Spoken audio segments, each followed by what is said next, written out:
Hello dear. तो जितने भी एएनएम के कैंडिडेट हैं, आपको पता है कि 1 जुलाई को जो है सुनवाई हुई सुप्रीम कोर्ट में। ठीक है, बहुत लोगों को बहुत कुछ कहना है, लेकिन आज की इस वीडियो में मैं जो हकीकत है वही बताऊंगा। ठीक है, मैं बताऊंगा कि जो ज्वाइनिंग कर चुकी है उनका भविष्य क्या है, और जो ज्वाइन नहीं की है, जो ज्वाइन कराने के लिए कुछ चीज़ें कर रही हैं, तो उनका क्या फ्यूचर है, आज की इस वीडियो में मैं बताऊंगा। और मैं जो भी बताता हूँ क्लियर बताता हूँ, इधर उधर की बातें मैं नहीं बताता हूँ, क्योंकि मैं स्टार्टिंग से ही मैं किसी के पक्ष नहीं, मैं एकदम स्वतंत्र, जो हकीकत होता है वही मैं बताता हूँ, जो सही होता है मैं वही बताता हूँ, चाहे वो किन्हीं को गलत लगे या सही लगे, क्योंकि हर कोई हर चीज़ को सपोर्ट नहीं कर सकता। ठीक है, कुछ सही को भी विरोध करने वाले हैं, कुछ गलत को भी विरोध करने वाले हैं। ठीक है, और न्यूट्रल बहुत कम ही लोग मिलेंगे, जो न इधर की बात करेंगे न उधर की बात करेंगे, और जो फैक्ट होगा उस पर बात करने वाले आपको बहुत कम ही मिलेंगे। कोई ना कोई अपना पक्ष पकड़ के रखता है। ठीक है,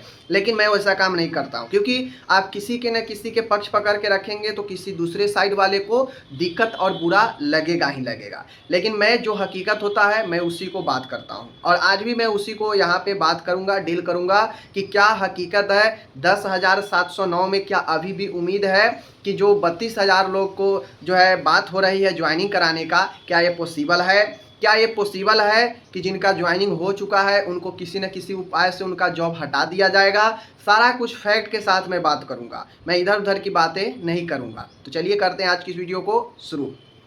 देखिए, पहला पॉइंट, बहुत लोगों को जो ज्वाइन कर चुकी है उनको दिल में थोड़ा सा हल्का धुक धुक करके डर ये हो रहा है कि कहीं मुझसे जॉब से नहीं निकाल दिया जाए, कहीं मेरा जॉब पर आंच नहीं आ जाए। ठीक है, तो मैं उनको एक बात, सही बात का एक जवाब कहता हूँ। देखिए, आप लोगों को जॉब हो चुका है, आप लोग पोस्टिंग पे हैं, जॉब कर रही हैं, और ये बाय सुप्रीम कोर्ट के ऑर्डर से हुआ है।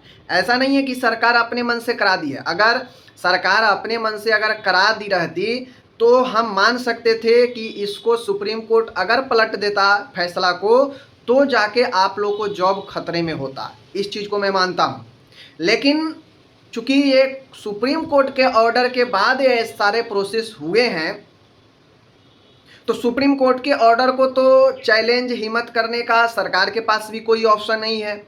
समझ रहे हैं? तो सुप्रीम कोर्ट के भले ही वो सिंगल बेंच ने इस जजमेंट को दिया हो, लेकिन सुप्रीम कोर्ट का सवाल है, सुप्रीम कोर्ट का प्रतिष्ठा का बात है कि अगर फैसला को पलटा जाएगा तो भाई किस पे जो है लांछन लगेंगे? सुप्रीम कोर्ट पे ही लगेंगे ना, कि भाई सिंगल बेंच आपके पक्ष में फैसला दे दिया क्वालिफाइड को, और आप डबल बेंच में गए तो फैसला पलट गया। तो जो फैसला पलटने की जो संभावना हो रही है ये ना के बराबर है। समझ लीजिए, ये ना के बराबर है। जिनका जॉब हो चुका है अब उनको डरना बिल्कुल नहीं है, जो पोस्टिंग कर चुके हैं उनको डरना बिल्कुल अब नहीं है। ठीक है, 1 मिनट के लिए मैं मानता भी हूँ कि आप लोग को जो है विपक्ष में फैसला जो है 0.1% मैं मानता हूं कि आ जाएगा, कि आप लोग को जॉब से खतरा जो है संभावना बनेगा 0.1%।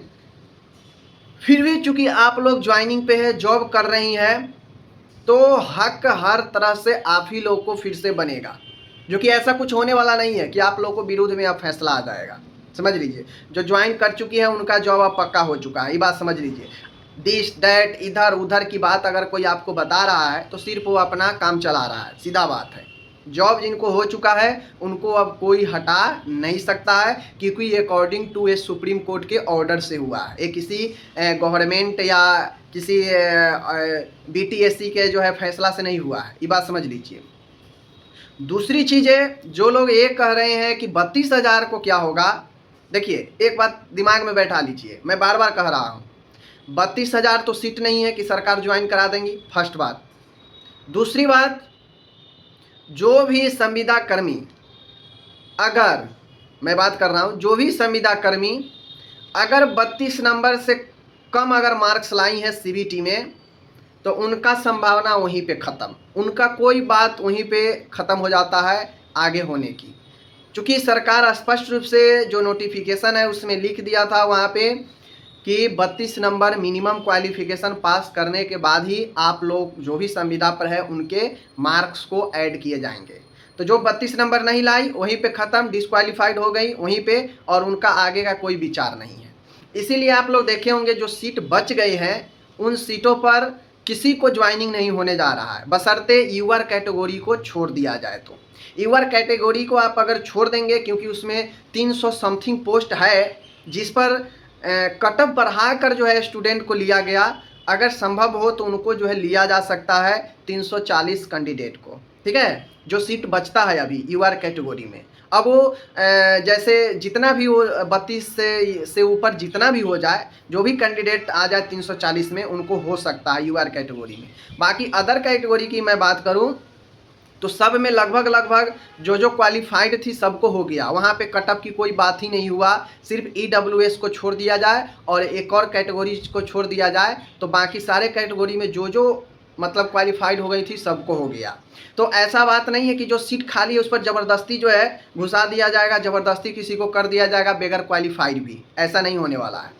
यूआर कैटेगरी में मैं शुरू से ही कह रहा हूँ कि 300 समथिंग कैंडिडेट को हो सकता है अभी, क्योंकि वहाँ पे कट ऑफ बढ़ाया गया है। तो कट ऑफ कम करके कुछ कैंडिडेट जो बाकी सीट रह गया उस पर लिया जा सकता है यूआर कैटेगरी में। बाकी अदर कैटेगरी में कोई संभावना नहीं बन रहा है कि अभी भी किसी को लिया जा सकता है, समझ लीजिए, ठीक है। तो जो भी लोग ऐसे बात कर रहे हैं ऐसे चक्कर में मत पड़े। जो एकदम क्लियर हो चुका है, कोर्ट का जो प्रोसेस है वो चल रहा है, ज़्यादा कुछ संभावना अब कोर्ट में होने वाला नहीं है फिर बदल, ये बात समझ लीजिए। 100 सीट है, 100 सीट किसको देना है किसको नहीं देना है एक कोर्ट तय करेगी, और सिर्फ वो 100 सीटों पर, समझ रहे हैं। इन बातें को ध्यान में आपको रखना है। ओके, मिलते हैं अगले वीडियो में, धन्यवाद।